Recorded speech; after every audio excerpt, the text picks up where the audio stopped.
Hi friends. ஒரு ஒரு sister வந்து பாண்டியன் ஸ்டோர் போடுங்க அப்படின்னு சொல்லி கேட்டிருந்தாங்க. அவங்களுக்காண்டி பாண்டியன் ஸ்டோர் வந்து போடுறேன் நானு. இன்னைக்கு பாண்டியன் ஸ்டோர் என்ன நடந்துச்சுன்னு பார்க்கலாம். அதுக்கு முன்னாடி சேனலை சப்ஸ்கிரைப் பண்ணிக்கங்க.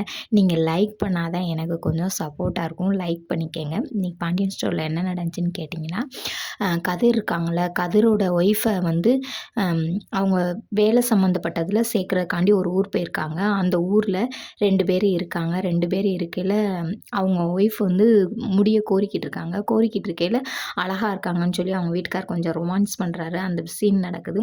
அந்த சீன் நடந்தோடனே அப்புறம் அந்த பொண்ணுக்கு காஃபி கொடுக்குறாப்புல. காஃபி கொடுத்தோடனே சரி நான் குளிச்சுட்டு வரேன் அப்படின்னு சொல்கிறாங்க. சொன்னோடனையும் இங்கிட்டு பாண்டியன் வீட்டை காட்டுறாங்க. அங்கே பார்த்தீங்கன்னா நேற்று நடந்தது ப்ரொமோ போட்டிருந்தாங்களே, அதுதான் இப்போ நடந்துக்கிட்டு இருக்கு. என்ன நடக்குதுன்னு பார்த்தீங்கன்னா, பாண்டியன் அம்மா வந்து கதிரோட அம்மா வந்து முடியலைன்னு சொல்லி பெட்டில் படுத்துக்கிட்டு அம்மா ஐயோ அப்பா அப்படின்னு சொல்லி உருண்டு பெறல்றாங்க. அப்போ மூத்தண்ணி இருக்காங்க. மூத்தண்ணி சொல்கிறாங்க, அம்மா என்னம்மா இப்படி முடியலைன்னு சொல்கிறீங்க, ஆஸ்பத்திரிக்கு போங்கன்னொன்னே, இல்லை ஆஸ்பத்திரிக்கெலாம் வேணாம் அப்படின்னு சொல்கிறாங்க. அவங்க மகளும் வந்துடுறாங்க. அவங்க மகளும் பக்கத்தில் தான் இருக்காங்க. இருக்கையில் பாண்டியன் வந்து வெளியிலேருந்து வந்து உள்ள பீரோவை திறந்து காசு எடுக்கிறாரு. காசு எடுத்துக்கிட்டே வீட்டுக்கார் பார்க்குறாரான்னு ஒரு பார்வை பார்த்துக்கிறாங்க. இங்கே அம்மா அப்பா என்னால் முடியலடா சாமி, ஐயோ ஆத்தா அப்படின்னு கத்துறாங்க. கத்திட்டு அப்புறம் அவர் காசு எடுத்துக்கிட்டு இருக்காரு. அப்பா அம்மாவுக்கு முடியல, இப்போ கூப்பிடுங்க. காசு எடுத்துக்கிட்டு இருக்காங்க. எடுத்துக்கிட்டு இருக்கையில் பார்த்தீங்கன்னா, டேய் வாடா சரவணா நம்ம போவோம் வேலைக்கு அப்படின்னு சொல்லி சொல்கிறாங்க. சொல்லையில் அவங்க அவர் சொல்கிறாரு, அப்பா அம்மாவுக்கு ரொம்ப முடியலப்பா, என்னங்கப்பா நீங்கள் வாங்க போவோன்னு சொல்கிறீங்க அப்படின்னு சொல்கிறாரு. இந்த தான் இருக்குது ஆஸ்பத்திரி, ஃபோன் பண்ணால் வரப்போகிறாங்க, அவன் நாடகத்தை போட்டுக்கிட்டு இருக்கா, நீ வேற உட்காந்துக்கிட்டு இருக்க, வாடா வேலைக்கு போவோம் அப்படின்னு சொல்லி சொல்கிறாங்க. சொன்னோன்னே நீ போப்பா, கடை தானே முக்கியம், நீ போப்பா அப்படின்னு அவங்க அம்மா சொல்லிடுறாங்க. சரின்னு சொல்லிட்டு 2 பேரும் கடைக்கு கிளம்புறாங்க. போயிட்டு வரேம்மா அப்படின்னு சொல்லிட்டு அவங்க மூத்தவர் போகிறாரு.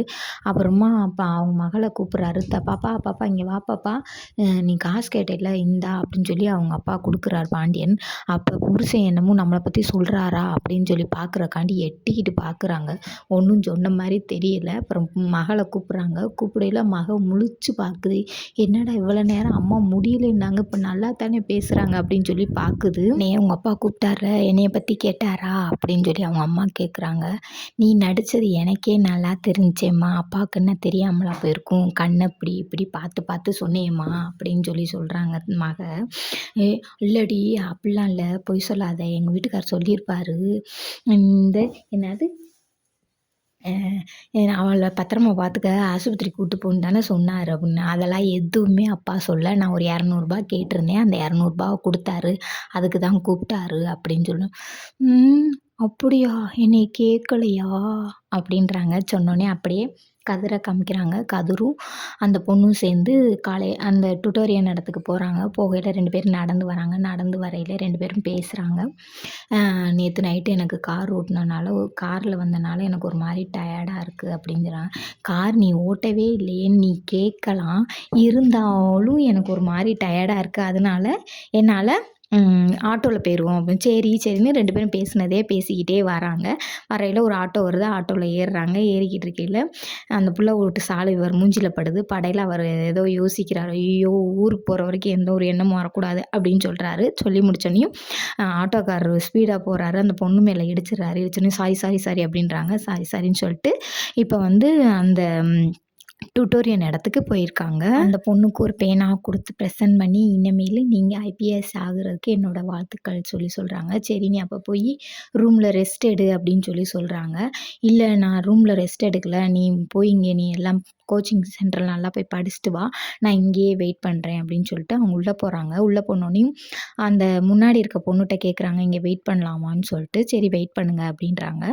அதுக்கப்புறம் பார்த்திங்கன்னா மீனா கண்ணாடி முன்னாடி நின்று பொட்டு வச்சுக்கிட்டு இருக்காங்க. அப்போ ஜீவா கேட்குறாரு, நான் வந்து நீங்களே ரெடி ஆகிக்கிட்டே இருந்தால் நாங்களாம் எங்கே போகிறது அப்படின்னு கேட்குறேன். கண்ணாடியை விட சொல்லி கேட்டுக்கிட்டு இருக்காரு. கேட்டுக்கிட்டு இருக்கையில் 2 பேத்துக்குள்ளேயுமே சண்டை வருது. சண்டை வரையில் நீயும் நானும் பேசாமல் இருக்குமே, அது உனக்கு கொஞ்சம் கூட தெரியலையா மீனா அப்படின்னு கேட்குறாரு. தெரியுதுல, தெரிஞ்சுக்கிட்டே அப்புறம் ஏன் இது பண்ணுறீங்க, அப்போ நீ செஞ்சது தப்புன்னு சொல்லி கொஞ்சம் கூட உணர மாட்டியா, நீ எப்படி நீ கதிருக்கு கல்யாணம் பண்ணி வைக்கலாம் அப்படின்னா, நான் பண்ணி வைக்கலை, உங்கள் அம்மா பண்ணி வச்சாங்க, அந்த சூழ்நிலை நான் நிற்கணும்னு உங்களுக்கு தெரியும், எல்லாமே தெரிஞ்சு உங்கள் ஈகோ உங்களை தடுக்குது இருக்குது அப்படின்னு சொல்கிறாங்க. அப்படி சொல்லையில இவர் சொல்கிறாரு, அப்படிலாம் கிடையாது, திரும்ப ஈகோ இழுக்காத அப்படின்னு சொல்லிட்டு திரும்ப சாப்பாடு எடுத்து வைக்கிறாங்க. அப்போ நேற்று எனக்கு சாப்பாடு செய்யலை, இன்றைக்கி நீ சாப்பாடு செய்யலைல அப்படின்னு கேட்குறாங்க. இல்லை நான் பாவம் பார்த்து உங்களுக்கு இன்றைக்கி சமைச்சு வச்சிருக்கேன். அப்படி ஒன்றும் நீ பாவம் பார்த்து எனக்கு சமைக்க வேணாம் அப்படின்னு சொல்கிறாங்க. நிஜமுலே ஷுவரா அப்படின்னு கேட்குறாங்க. ஆமாம் ஷுவரா வேணான்றாங்க. சரி எங்கள் கூட வேலை பார்க்குறவங்களுக்கு உடம்புக்கு முடியல, அவங்களுக்காவது எடுத்துகிட்டு போகிறேன், வீட்டு சாப்பாடு அவங்களுக்காவது கிடைக்கட்டும் அப்படின்னு சொல்லிட்டு அவங்க கிளம்பிடுறாங்க. இவங்க ஜீவா என்ன செய்கிறாருன்னா துண்டை உதறிட்டு அப்படி நிற்கிறாரு. இதோட இன்றைக்கி எபிசோட் முடிஞ்சுச்சு. சேனல் பிடிச்சிருந்தா சப்ஸ்கிரைப் பண்ணிக்கோங்க.